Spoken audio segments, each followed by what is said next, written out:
नमस्कार, मैं हूं अनूप सक्सेना और आप देख रहे हैं साधना न्यूज। आज के सियासी एजेंडे पर हम सियासत की बात ना करते हुए कुछ विशेष पहलू पर बात करने वाले हैं। प्रयागराज में गंगा का जल अचानक हरा हो जाने से लोग हैरत में आ गए हैं। शहर के रसूलाबाद फापा मऊ से लेकर संगम तक के गंगा का सफेद जल अचानक हरा हो गया है। इसे लेकर नाविक, तीर्थ पुरोहित और जीव वैज्ञानिक हैरान में हैं। जीव वैज्ञानिकी गंगा के इस हरे जल में ऑक्सीजन की बेहद कम मात्रा होने से गंगा जल में किसी चिंताजनक बदलाव की आशंका जता रहे हैं। पिछले दिनों गंगा में बड़ी तादाद में शवों के प्रभावित करने और गंगा किनारे लाशों के दफनाने की खबरें सामने आने की बात को देखते हुए वैज्ञानिकों की चिंता बढ़ाई है। देखिए हमारी ये खास रिपोर्ट।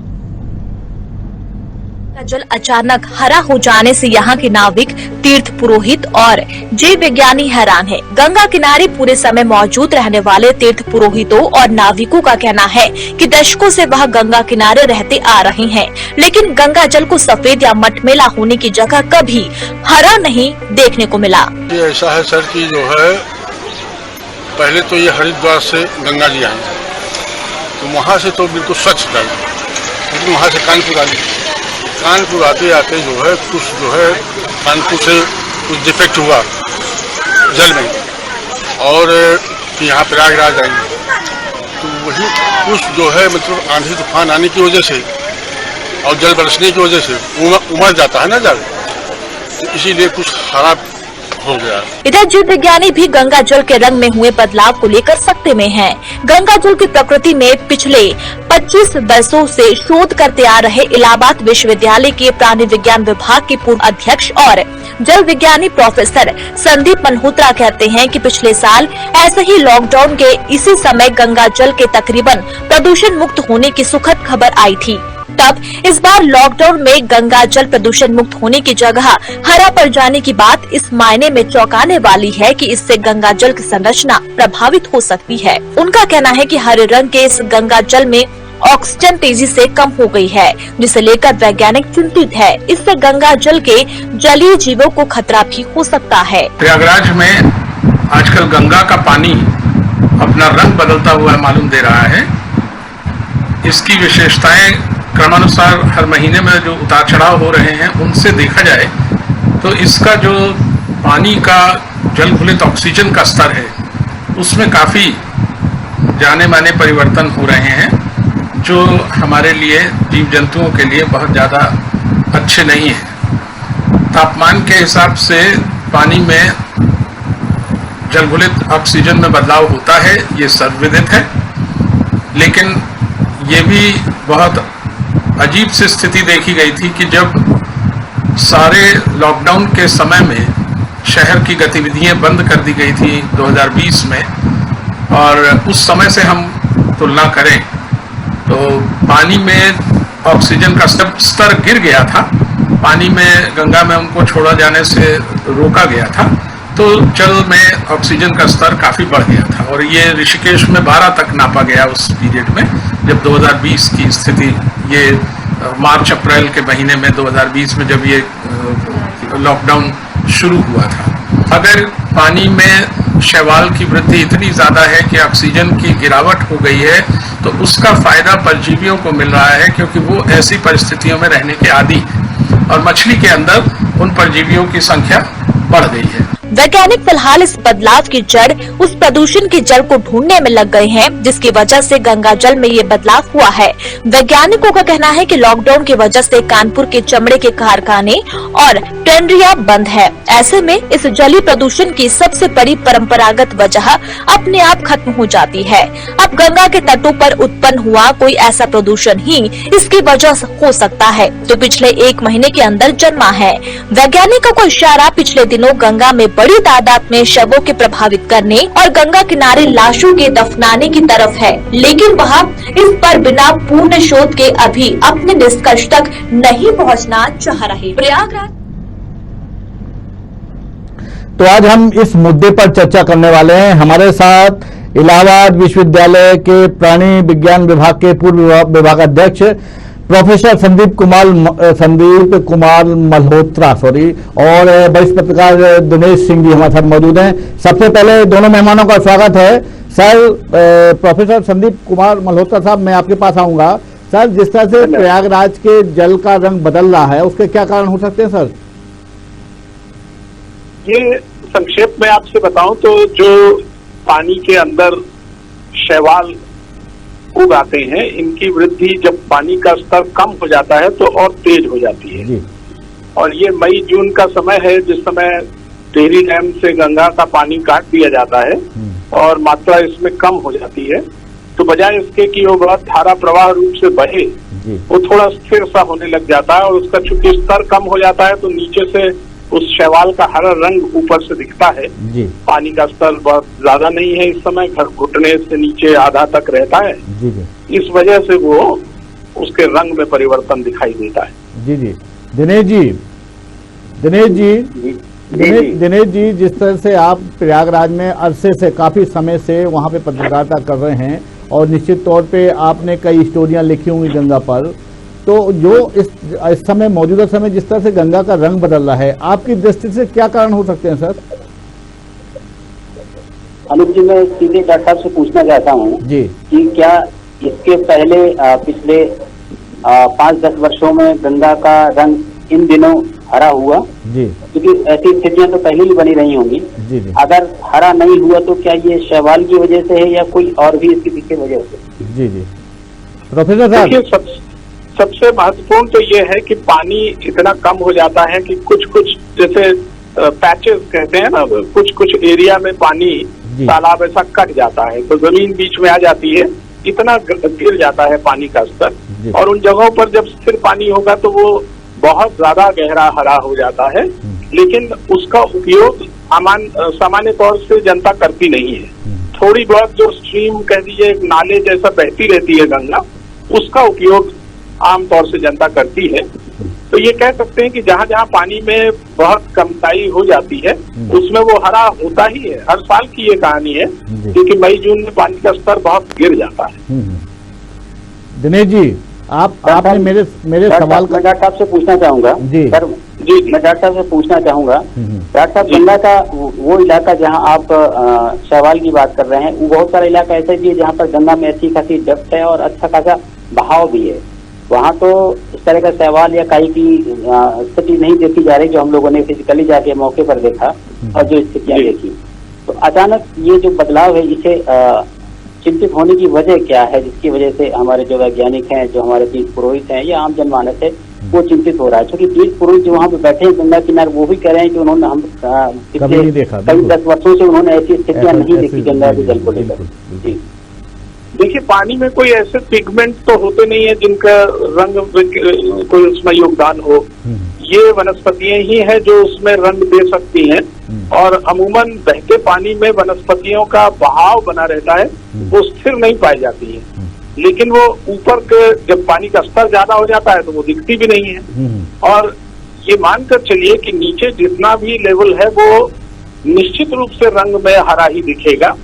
जब पानी में मात्रा स्तर उसके ऊपर हो जाएगा, जल स्तर, तो ऊपर की सतह से वो इतना हरा नहीं दिखेगा। इस वजह से ये अंतर आम जनता देख नहीं पाती हो, ये संभव है। क्योंकि जहाँ पानी रुकेगा, रुकने से मेरा मतलब ये नहीं है कि वो पानी पूरी गंगा ही स्थिर हो गई।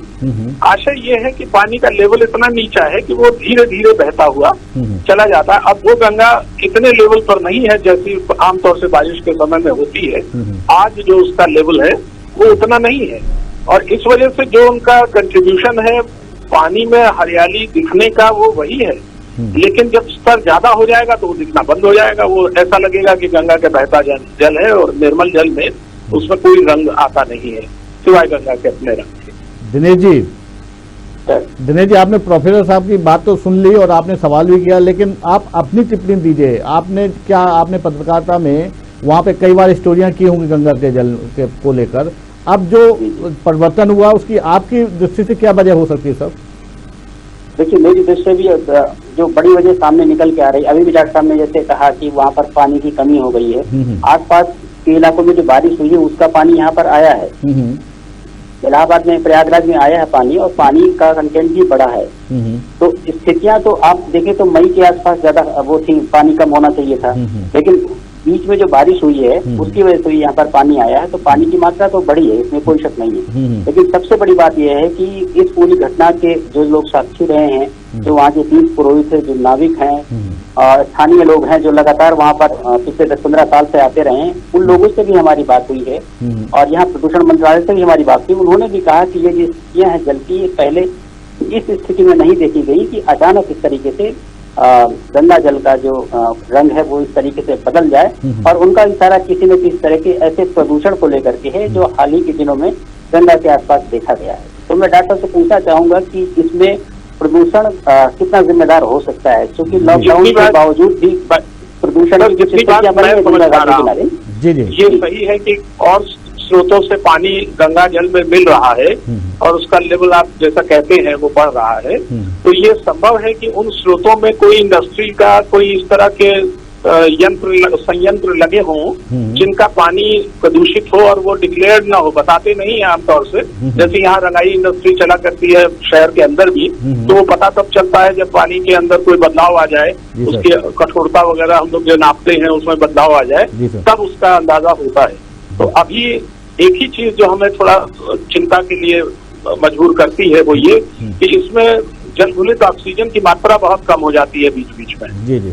तो ये संभव है कि वो प्रदूषण का जो कंट्रीब्यूशन है, जो योगदान है किसी जल में जी, वो अगर बढ़ता भी है स्तर उसका, तो उसमें प्रदूषित जल मिक्स हो रहा है जिसका ज्ञान हमें नहीं है।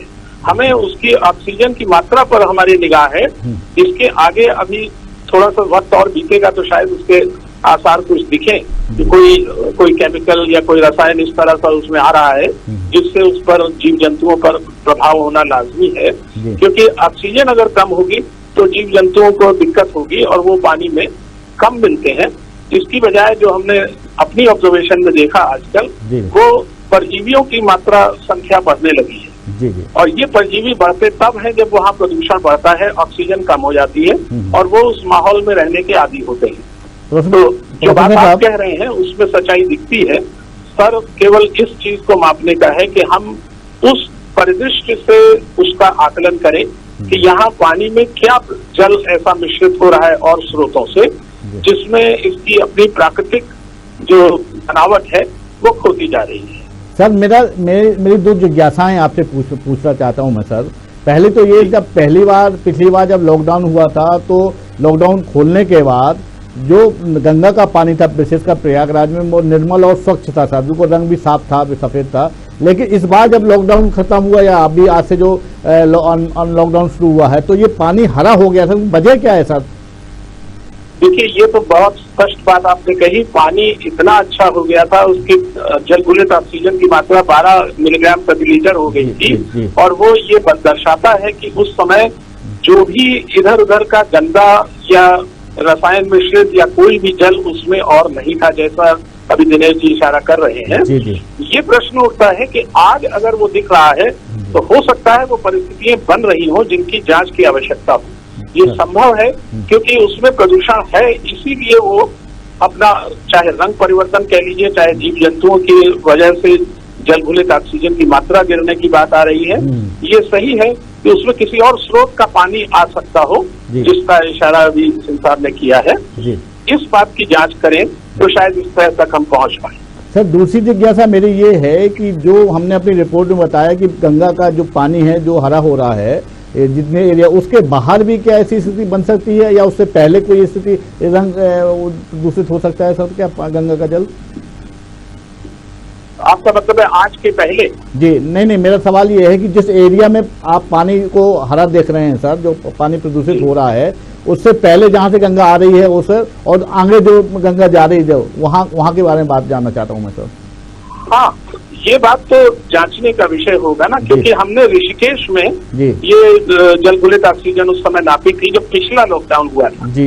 इस लॉकडाउन में चूंकि परिस्थितियां ऐसी नहीं बन पाई कि हम बाहर निकल पाते, लेकिन ये सही है कि उसके कंपैरिजन तुलना से हमें ये ज्ञात हो सकता है कि क्या वास्तव में कानपुर या उससे आगे हरिद्वार ऋषिकेश तक पानी की स्थिति कैसी है। ये बात देखी जा सकती है, तब उसका शायद हमें सही उत्तर मिल सके। और आगे तो मेरे ख्याल से बनारस की रिपोर्टें तो आ रही है कि पानी हरा है जी। मैंने तो देखा था, वो टीवी पर भी दिखाया था किसी और चैनल पर जी, कि जी। ये पानी बनारस में हरा हो गया है, इस तरह की रिपोर्ट्स थी। जी जी, इसका मतलब खतरे की बात है, चिंता की बात है। दिनेश जी, जहाँ तक हमें जानकारी है कि गंगा के किनारे जितनी भी चमड़े की कारखाने हैं वो लॉकडाउन के दौरान बंद रहे। सर, उसके बावजूद भी पानी प्रदूषित हो रहा है। कुछ और वजह बताए ना आप कि क्या और वजह है, क्या कोई और पानी वहाँ पे कुछ ऐसा कुछ मिल रहा है, पानी में प्रदूषित चीजें मिल रही हैं या कुछ ऐसी चीजें हो रही जिससे रंग खराब हो रहा है उसका? आलोक जी, सबसे बड़ी बात यह है, डॉक्टर साहब ने खुद बताया और आपने जैसे जिक्र किया कि जो बड़ा पोल्यूशन की वजह होती थी इस दौर में मई जून के आसपास, जी जी, वो ये होती थी कि कानपुर के आसपास जो टेनरीज हैं, जो चमड़े के कारखाने हैं, जी जी, वहाँ से बड़ी तादाद में दूषित पानी आता था और उसकी वजह से यहाँ पर जो गंगा का जल है वो प्रदूषित होता था। जी जी, लेकिन सबसे बड़ी बात यह है कि जो हमारे पास ऑफिशियल डाटा है उसके अकॉर्डिंगली वहाँ की सारी टेनरीज बंद है लॉकडाउन में भी।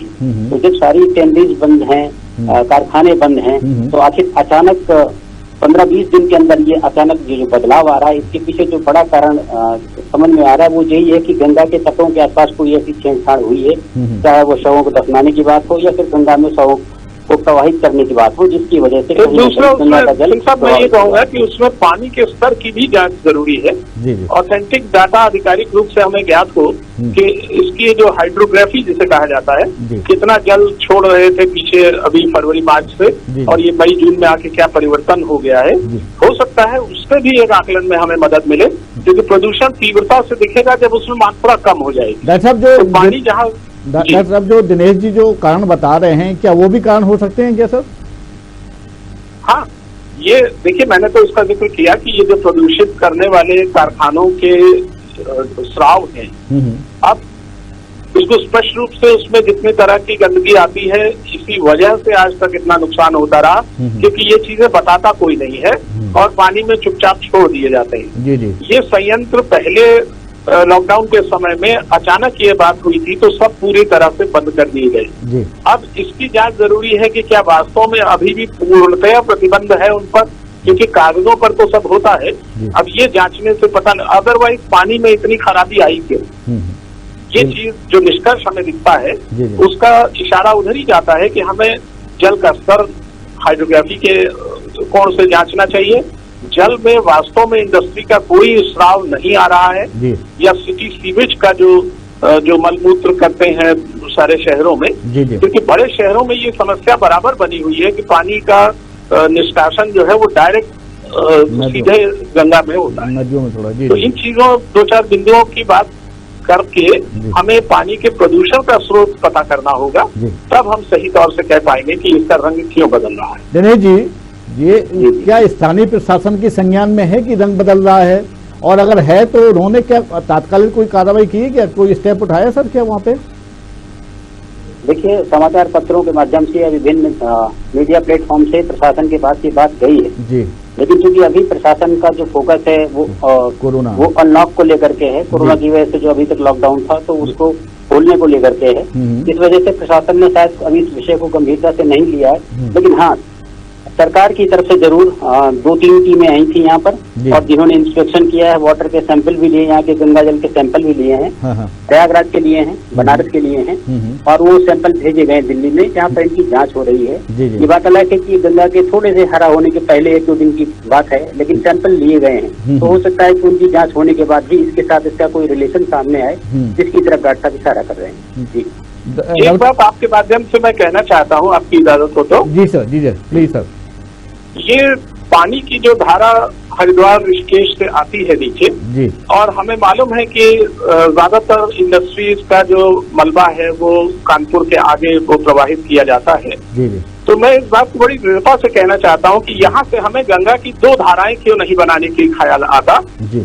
एक धारा जिसमें बिल्कुल निर्मल जल बहता रहे और उसका पूरी तरह से नियंत्रण सरकार के उसमें हो कि कोई इंडस्ट्री का मलबा उसमें एफ्लुएंट के तौर से स्राव उसमें न गिरे, न शहर का मलबा कोई उसमें गिरे, और उसमें गंगा स्नान से लेकर पटना आगे वेस्ट बंगाल तक पूरा वो निर्मल धारा चलती रहे। जी जी दूसरी एक धारा जो अलग की जा सकती है जी। और उसमें केवल विशुद्ध रूप से जितना इंडस्ट्री का मलबा या इस तरह की चीजें, जी। इसका एक कारण और भी है। जी। इस पानी का जिसमें हम ये संयंत्रों का जल मिलाते हैं, जी जी सर। इसका बहुत अच्छा उपयोग गन्ने की खेती में और इस तरह के जो तटों के किनारे खेत हैं उनकी सिंचाई में भी हो सकता है। जी जी तो कानपुर से लेकर विशेष तौर से पटना और वेस्ट बंगाल की शुरुआत में जहाँ ये हमारा डैम बना हुआ है, जी जी वहां तक अगर हम इसे बांट दें दो धाराओं में, जी जी तो हमें दोनों चीजें निश्चल भाव से मिलती रहेंगी जी। और पानी में जितनी सफाई हमें चाहिए जी। वो धारा हमें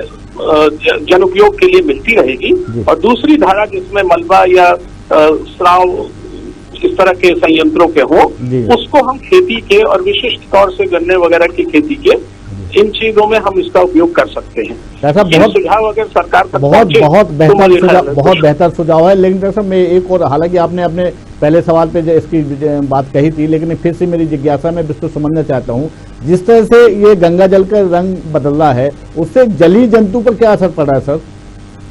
जलीय जंतुओं की बात मैंने आपसे स्पष्ट तौर से बताई कि हाँ, फिर से मैं और परजीवी एक समझना ऐसा चाह रहा हूँ। जीवाणु है जो जीवित मछलियों पर पनपता है। हमारा शोध जो है वो जीवित मछलियों पर है। जी जी और मछली इंसान खाता है, हम्म। बहुत प्रचुर मात्रा में भोजन है गरीब आदमी का, तो वो या बीमार होने लगती है और परजीवी का मछली के शरीर में होना ही उसको बीमार करने के लिए काफी है। जी जी तो ये तो स्पष्ट है कि जब प्रदूषित पानी होगा, अच्छी ऑक्सीजन नहीं होगी, मछली को रहने में दिक्कतें आनी शुरू होंगी, या तो वो मर जाएगी और या वो जिसे कहते हैं अंग्रेजी में एक शब्द है डेबिलिटेटिंग, बिल्कुल। यानी वो न मर रही है न जीवित है, जी जी इसी तरह से वक्त काटती है।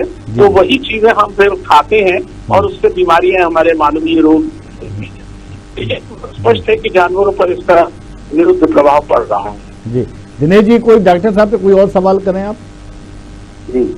और डॉक्टर साहब आपसे थोड़ी जानकारी मैं ये चाहता था कि इस पूरे बदलाव के बाद क्या गंगा जल की जो मूल संरचना है उसके व्यवहार में, उसके बर्ताव में कोई फर्क पड़ेगा? क्योंकि कहा जाता है कि गंगा जल कभी खराब नहीं होता, गंगा जल में जो बैक्टीरियो फेज होते हैं उनको लेकर क्या किस तरह कोई चिंता की बात है अभी? देखिए, खराब के बारे में तो बड़ा स्पष्ट है कि ये कुछ किलोमीटर चलने के बाद गंगा जल के अंदर के जीवाणु इसको शुद्ध कर देते हैं। ये बात बिल्कुल अक्षरशः सत्य है। लेकिन मानव के लालच ने इंडस्ट्री के एफ्लुएंट और स्राव जो आते हैं वहां से, उन्होंने 1 किलोमीटर तक का एरिया छोड़ा नहीं है। हर कदम कदम पर उसमें कोई न कोई या तो शहर का मलबा या स्राव रासायनिक ये आता है। तो फिर गंगा जल शुद्ध कैसे करे? अपनी प्राकृतिक प्रवृत्ति को छोड़ने पर मजबूर है। उसके अंदर के जीवाणु गंगा जल की सफाई कर ही नहीं पाते। उससे पहले उसमें कोई न कोई या तो जल की कमी हो जाती है या उसमें कोई गंदा तत्व मिला दिया जाता है। अब ऐसे सोच करते हैं, अगर इसको डिटेक्ट हो जाए, उनका पता लग जाए, तो इस चीज को, और या फिर जो मैंने सुझाव दिया कि उसकी धारा ही अलग कर दे जिसमें गंदा पानी आए ही नहीं, तब वो गंगा जल की सही प्रवृत्ति थोड़े समय के बाद वो अपने आप को क्लीन साफ कर लेता है। ये गंगा के जल में बिल्कुल स्पष्ट बात है। जी डॉक्टर साहब, गंगा का जल फिर से वैसे ही रहे, रंग वैसे ही रहे, निर्मल रहे, स्वच्छ रहे और हमारे जो हमारी आस्था का प्रतीक है वो उस पर बरकरार रहे, लोगों की भावना बरकरार रहे, इसके लिए फौरी तौर पर क्या स्टेप उठाना चाहिए सर? क्या कदम उठने चाहिए? आप वैज्ञानिक हैं सर, आपने जो सलाह दी वो तो बिल्कुल निश्चित तौर पर बहुत बढ़िया है, लेकिन फौरी तौर पर ऐसे क्या कदम उठाए जाने चाहिए सर? डॉक्टर साहब दिनेश जी, जी आप सवाल करें। डॉक्टर साहब का शायद बात नहीं हो पा रही। डॉक्टर साहब आप मुझको सुन पा रहे हैं? मुझे लगता है डॉक्टर साहब का संपर्क कट गया है। जी डॉक्टर दिनेश जी, आप कुछ प्रकाश डालें। देखिए अनूप जी, मेरा मानना है कि जब तक सरकार इस विषय को लेकर के बहुत गंभीर नहीं होगी जी, तब तक गंगा को स्वच्छ और निर्मल करने की बातें समय समय पर मीडिया में आती रहेंगी, दस्तावेज में दर्ज होती रहेंगी, लेकिन स्थितियां नहीं बदलेंगी। जी जी, ये ऐसी बात है कि जब से ये योगी सरकार कह लीजिए या मोदी सरकार आई है, तब से गंगा जी को लेकर के बहुत सारी योजनाएं बनी है, बहुत सारा काम भी हुआ है। जी जी। लेकिन बहुत सारी कमियां भी हैं। कुछ अंतर विरोधों की वजह से कुछ योजनाएं सफल नहीं हुई। खासकर मैं नमामि गंगे योजना की अगर बात करूं तो कुछ आपस में अंतर विरोध की वजह से उसका जो एग्जीक्यूशन था उतना अच्छा नहीं हो पाया जितना होना चाहिए था, और जनप्रतिनिधियों ने भी उससे बहुत ज्यादा अपनी भागीदारी नहीं निभाई। जब तक हमारे जनप्रतिनिधि और जनता खुद सरकार के साथ मिलकर के इस तरह की जो बहुआयामी योजना है इसके अमल में लाने में अपनी सहभागिता तय नहीं करेंगे, तब तक आप करोड़ों रुपए दे दीजिए, तब तक कुछ बदलने वाला बहुत ज्यादा नहीं है। हाँ, ये था कि पहले बहुत ज्यादा मैली थी, प्रदूषित थी, अब थोड़ा सा कम प्रदूषित है, हरा हो गया है रंग, अभी काला नहीं हुआ है। लेकिन हालात बदलने के लिए जरूरी है कि जन सहभागिता बढ़ानी होगी, जनप्रतिनिधियों की सहभागिता बढ़ानी होगी, और सरकार को ऐसी योजनाएं बनानी होंगी जो ज्यादा प्रभावी रूप से, व्यवहारिक रूप से। दिनेश जी, आपने ही कहा कि जिस तरह का रंग बदला है वो ये पहली बार ऐसा हुआ है, पहले ऐसा कभी नहीं हुआ है। लेकिन आप जब प्रदूषित थी गंगा और आप कह रहे हैं अब सही हो, काफी हद तक प्रदूषण कम हो गया है, तब अगर हरा हो रहा है तो फिर उस जो प्रदूषण की मुक्त करने की जो कार्रवाई है उस पर प्रतिशत खड़ा हो रहा है या नहीं सर? बिल्कुल सर, खड़ा होगा, एकदम खड़ा होगा। जी। देखिए, गंगा के जल की स्थितियों को अलग अलग मौसम में और अलग अलग समय में अगर आप आकलन करेंगे तब उसके रंग के साथ में उसका रिलेशन देख सकते हैं। जिस समय बारिश होती है, पानी ज्यादा होता है, तो उस समय तो आप कह नहीं सकते कि गंगा प्रदूषित है, क्योंकि बाढ़ की वजह से होती है। जिस समय गंगा में पानी की कमी होती है उस समय जब एफिडेंट ज्यादा पड़ते हैं तब वो सामने हमको चीजें नजर आती है कि गंगा का जो जलीय संरचना है वो किस तरीके से बदल रही है, उसकी जो मूल संरचना है। लेकिन बार बार सवाल यही उठता है कि गंगा के किनारे जो जितनी कारखाने हैं, टैनरीज वगैरह बनी हुई है, उनको बंद करने के लिए शासन ने आदेश जारी कर दिया है, प्रशासन की तरफ से बात कही जाती है, लेकिन रात के वक्त निगरानी कौन करता है वहाँ पर? रात के वक्त ही एफिडेंट उसमें आते हैं और उसके बाद में जो दिन में नहीं हो पाता वो रात में हो जाता है। तो सख्त निगरानी की जरूरत है। लेकिन सर इसमें आप ये नहीं माने कि जो स्थानीय प्रशासन है वो पूरी सजगता से काम नहीं कर रहा है? दिन और रात क्या होता है सर, प्रशासन में काम ही निगरानी रखना सर। अगर वो पूरी ईमानदारी से काम करे तो कम से कम गंगा को प्रदूषित होने से तो बचाया जा सकता है कि नहीं सर? बिल्कुल अनुज जी, बिल्कुल सही बात कही आपने। दिन रात का मेरा मतलब ये है कि जो पेपर्स में दिखा दिया जाता है, जब बड़े नेता आते हैं, मंत्री आते हैं, तब उसके बाद में गंगा का दूसरा स्वरूप दिखाया जाता है। जब वो चले जाते हैं तो उसके बाद में गंगा की स्थितियां दूसरी हो जाती है। प्रयागराज में हम तो देखते हैं, हम लोग हमेशा देखते हैं कि स्थितियां क्या होती है। जब किसी बड़े कद्दावर नेता मंत्री को आना होता है तो सारी चीजें चमचमाई दिखती है, उसके बाद में वही हाल हो जाता है। तो इसके लिए जब तक जन सहभागिता नहीं बढ़ेगी, लोगों के अंदर जागरूकता नहीं होगी, खुद लोग सामने नहीं आएंगे, अपनी जिम्मेदारी नहीं समझेंगे, तब तक सरकार अकेले इस काम में पूरी तरीके से कितना भी प्रयास करे इसके रिजल्ट बहुत अच्छे नहीं आएंगे अभी। बिल्कुल दिनेश जी, निश्चित तौर पर आम जनता को सोचना होगा। शासन प्रशासन के और सरकारों के भरोसे गंगा को पूरी तरह से निर्मल नहीं रखा जा सकता। आम जनता को भी सोचना पड़ेगा, उद्योगपतियों को सोचना पड़ेगा, आम जनप्रतिनिधियों को सोचना पड़ेगा, तभी हमारी आस्था के प्रतीक माँ गंगा निर्मल रहेगी और हमारी आस्था उस पर बरकरार रहेगी। आज की इस डिबेट में प्रोफेसर मल्होत्रा और दिनेश सिंह जी, आपका बहुत बहुत स्वागत। हम कल फिर एक नए एजेंडे के साथ, नए सब्जेक्ट के साथ, नए पैनल के साथ आपसे रूबरू होंगे। तब तक के लिए हमें इजाजत दीजिए। नमस्कार।